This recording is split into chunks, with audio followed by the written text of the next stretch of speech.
এবং তা মেইলিং করে টিডিএস সিস্টেমের মাধ্যমে যাতে এই রাজ্যের উৎপাদিত যে ধান সেটাকে কাজে লাগিয়ে মানুষের কাছে পৌঁছে দেওয়ার জন্য আমাদের সরকার 2018 পর থেকে, সরকার পরিবর্তনের পর থেকে তার প্রক্রিয়া চলছে। অর্থাৎ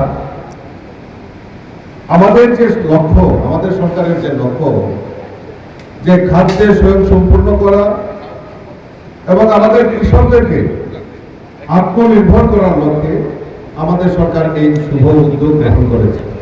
এই সিস্টেমে রাজ্যে রেশনের ব্যবস্থার মাধ্যমে মানুষের কাছে আটা, ময়দা, সুজি এই জিনিসগুলো প্রদান করা হবে। তো স্বাভাবিকভাবে এটা সরকারিভাবে না হলেও সরকার কিন্তু ডাইরেক্টলি ইনডাইরেক্টলি তার সঙ্গে যুক্ত হয়েছে এবং ব্যাংকের বন্ধুরা, আধিকারিকরা এখানে আছেন যারা ফিনান্স করেছেন। এখানে আগামী দিনে এই মিল যাতে আমাদের রাজ্যের অর্থনৈতিক বুনিয়াদকে শক্তিশালী করার ক্ষেত্রে একটা গুরুত্বপূর্ণ ভূমিকা গ্রহণ করতে পারে, আমি আজকের এই সভা থেকে এটাই আহ্বান জানাবো।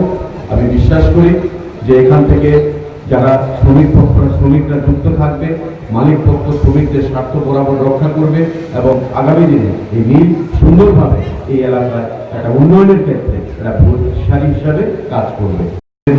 রাজ্যের জন্য খুব শুভ দিন এবং একটা গুরুত্বপূর্ণ দিন যে রাজ্যেরই একজন উদ্যোগপতি তার নিজের উদ্যোগে একটা অত্যাধুনিক ফ্লাওয়ার মিল এখানে তৈরি করেছে এবং আমি যা শুনতে পেয়েছি যে 7 থেকে 8 কোটি টাকা খরচ করে এই ফ্লাওয়ার মিলে এখানে উদ্বোধন হচ্ছে।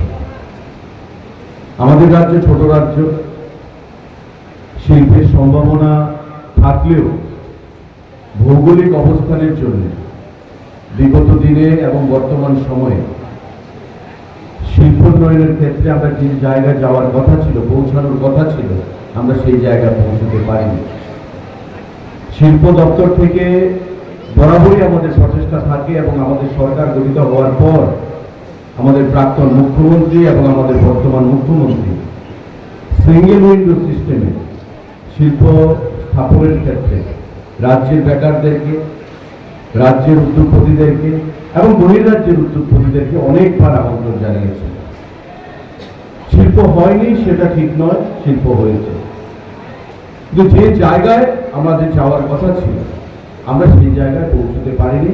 কারণ ত্রিপুরা রাজ্যের ইতিহাসটা যদি আমরা দেখি তাতে সরকারি কর্মসংস্থানের উপরই অধিকাংশ মানুষের বিশ্বাস বা ভরসা সেখানে রয়েছে।